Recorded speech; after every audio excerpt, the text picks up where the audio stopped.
তাদের দেয় না। বোন, কত মোহর? দেখুন, আমি আপনাকে একটা প্রশ্ন করছি। আপনি কোথায় নিয়ে যাচ্ছেন? আপনি বলছেন আমার নাম অমুক এবং তমুক। আপনার বিয়ের মোহর কত ছিল? 1 লাখ। 1 লাখ টাকা। আজ 1 লাখ টাকা দিয়ে আপনি কি করতে পারেন? এটার কোনো মূল্য নেই। তো আপনি কেন সেই মোহরে রাজি হয়েছেন? দোষকার আপনার না আমার? কারণ আর কোনো উপায় ছিল না। হ্যাঁ, তো সমস্যাটা আপনার মধ্যে। সমস্যা হলো যে তাহলে আপনাকে করতে হবে। যদি অন্য কোনো উপায় না থাকে, তার মানে আপনি সেরাটা পেয়েছেন। দেখুন বোন, ইসলামের বিভিন্ন অপশন এবং বৈচিত্র্য আছে। সমস্যাটা হলো মুসলিম এবং পুরুষরা তারা নিজেরাই তাদের দিন জানে না। আপনি দিন জানেন না এবং তারপর আপনি ইসলামকে দোষারোপ করেন। ইসলামে পুরুষকে অধিকার দেওয়া হয়েছে নারীকে রক্ষা করার জন্য। এবং এবং যদি আপনি আমার উত্তরটা শোনেন যে কেন ইসলাম একজন পুরুষকে একাধিক স্ত্রী রাখার অনুমতি দেয়, তা নারীকে রক্ষা করার জন্য। যদি প্রত্যেক পুরুষ একজন নারীকে বিয়ে করে, তাহলে এই পৃথিবীতে নারীরা অরক্ষিত থাকবে। কারণ বোন, আজ পৃথিবীতে পুরুষের চেয়ে নারীর সংখ্যা বেশি। আপনি কি সেটা জানেন? না।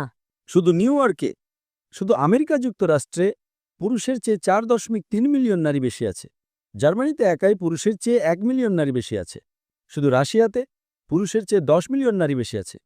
যদি আপনার বোন বা আমার বোন রাশিয়াতে বাস করে এবং সেখানে 10 মিলিয়ন নারী আছে যারা স্বামী পায়নি, তাদের একমাত্র উপায় হলো তারা হয় এমন কোনো পুরুষকে বিয়ে করবে যার ইতিমধ্যে একজন স্ত্রী আছে, অথবা গণসম্পদ হবে। আপনি কি বুঝতে পারছেন? গণসম্পদ, ডক্টর জাকির, এটা খুব কঠোর শব্দ। এটা সবচেয়ে পরিষ্কৃত শব্দ যা আমি ব্যবহার করতে পারি। তাই বহুবিবাহ, একজন পুরুষের একাধিক স্ত্রী রাখার বিধান নারীকে রক্ষা করার জন্য দেওয়া হয়েছে, তাকে নিচে নামানোর জন্য নয়।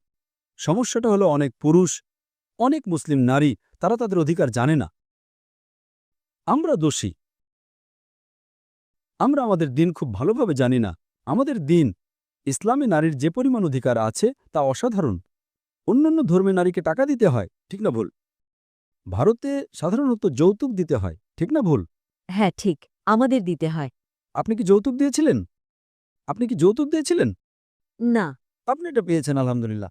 তো ইসলাম অধিকার দিয়েছে, যদি আপনার স্বামীর সাথে কিছু ঘটে থাকে এবং যদি সে ইসলাম মেনে না চলে, তবে উপায় আছে।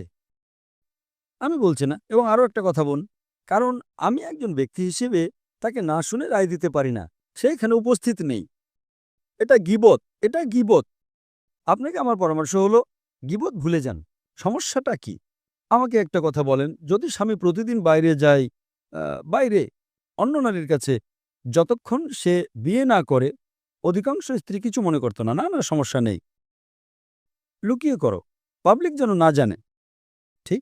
আপনি আমেরিকায় যান, তারা থিত হওয়ার আগে 8 জন ভিন্ন